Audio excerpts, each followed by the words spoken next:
Hi, I'm Mike from Hunter Technical Support Department, and today we'll be reviewing some of the causes why your valve may not be opening. So here we'll be talking about the various reasons why a valve may not operate. The first of which you need to check, is it getting power from the controller? The controller may think it's operating in the display, but the power may not be arriving down to the valve. That's one of the first things to check. Secondly, is the flow control open? Here in the center we have the flow control. I'm going to take this screwdriver here and I'm going to turn it clockwise, which is the closing position. If you open it back up clockwise, you can open the flow control all the way to the top to where it stops. Don't overdo it, they are plastic parts. And then simply turn it back about a half a turn. So if the flow control is all the way counterclockwise, you know it is wide open. So that wouldn't be a cause either. The third possible reason is, does the valve have water? Does that main line have water in it? Is there a shutoff valve prior to this valve that might be turned off? So you want to verify that there is water in the valve, and you can do that one of two ways. You can open the solenoid a quarter turn. Does the water flow through?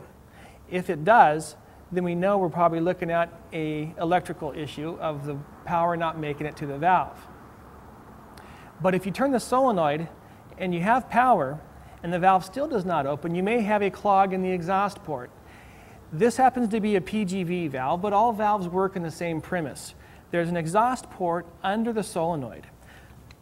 I've already loosened these screws for ease of operation, and what we're going to do is remove the bonnet. Now, under the bonnet, you'll see a small hole here, and you'll see a corresponding hole in the valve body, which is here. When this valve is installed, when you pull the bonnet off, you want to take a small piece of wire and you want to make sure that you're able to ream through that hole. You might be able to see that blue wire there inside the valve body, but if you have debris caught in that hole, it'll prevent the valve from opening. How does it do it? Well, if the solenoid raises up the plunger, that water is supposed to escape down that exhaust port to allow the valve to actuate and open.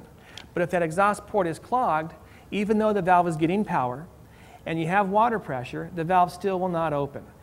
After you've cleaned out the bottom exhaust port, you'll also want to make sure that you clean out the exhaust port going up through the bonnet.